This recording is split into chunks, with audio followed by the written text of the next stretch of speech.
Children of the devil. Yeah. I don't understand how evangelical Christians read this and are like, they're our friends. You asked me to debunk this video, so I did. Hi, I'm Rabbi Morty. I debunk videos need to be debunked. So, what can we see? Yeah. Why is Christ is King? Why is that labeled anti-Semitic? Because it is. No, it's not. Just saying it's not anti-Semitic. You're allowed to have your religion, and everyone's allowed to have their religion. When I post recipes, or when I post about that my holiday is coming, or I post about that the school year's starting, and you fill up my chat with Christ is King, that's anti-Semitic. That's meant as a political point. In and of itself, saying it, declaring it, good for you. You want him to be your king? Let him be your king. Jews don't care. Doesn't bother us. Say it, shout it for the rooftops. As long as it doesn't come with pogroms or blood libels or inquisitions. But if you just want to say it, go ahead.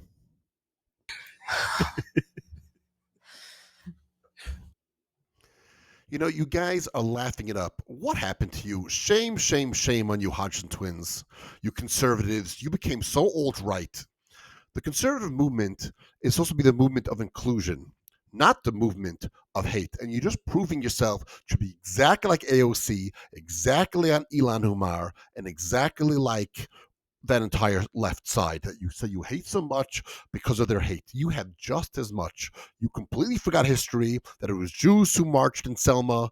It was Jews who were there in the South, in Memphis. It was Jews who always marched for your causes. And yet now, for no reason whatsoever, you laugh it up. Shame on you guys. Real shame. Yeah, it goes totally against their religion. Huh? If you say Christ is king, what's their job? That's a really stupid statement. Let's see what she says after that. How are they the chosen? Right. Still chosen to keep a Torah, because Christians don't keep a Torah. Someone's got to be chosen to keep a Torah, and that's what chosen means. So we're still chosen to keep a Torah. You want to be chosen to have a different king and a different God and different whatever, then that's your prerogative. What's our job? That's idiotic. Right. Yeah. Right. It is anti-Semitic. Christ was anti-Semitic. Right. Christ was not anti-Semitic. Definitely not in his lifetime, that's for sure. You know, people differed. There were the Sadducees, the Pharisees, there was the Essenes, and then he had a movement in the north. There were other Galileans. He wasn't unique. There were many people who were railing about destruction, railing about end of times, railing about Messiah. There were many people who claimed to be the Messiah. There were many people who claimed that this is how you should keep a Torah, and that's how you should keep a Torah. That's why the Jews had a Supreme Court, a Sanhedrin, so they could tell you what the law is. And people just shouldn't make it up on their own. But this is what follows. He said, you're the synagogue of Satan. Get out. No, he didn't say that. His followers wrote that hundreds of years later after his death. That was never said by him. That was never even intended by him. Out of here, you brood of vipers. Yeah, that's actually a verse in the Bible. You're the children of the devil. Wasn't referring to Jews. Again, he never said it. His followers tried saying it. And why wouldn't his followers try to say it? His followers would say it because they don't want anyone to go back to the true religion, to Judaism.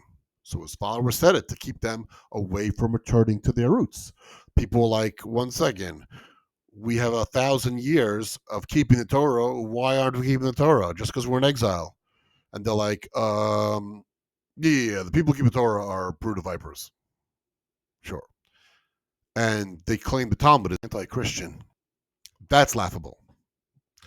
When she just said the quiet part out loud. Children of the devil. Yeah. I don't understand how evangelical Christians read this and are like, they're our friends. And I don't understand how anyone who's anti-Semitic considers himself a Christian. Are you trying to take Christianity back hundreds of years, back to the Middle Ages, back to the Crusades, back to the pogroms, back to the blood libels? That's where you want Christianity? That's where you felt like Christianity hit its stride? Yeah, when we were basically trying to kill out the Jews, that's when we hit our stride. That's what you think? Any questions, let me know.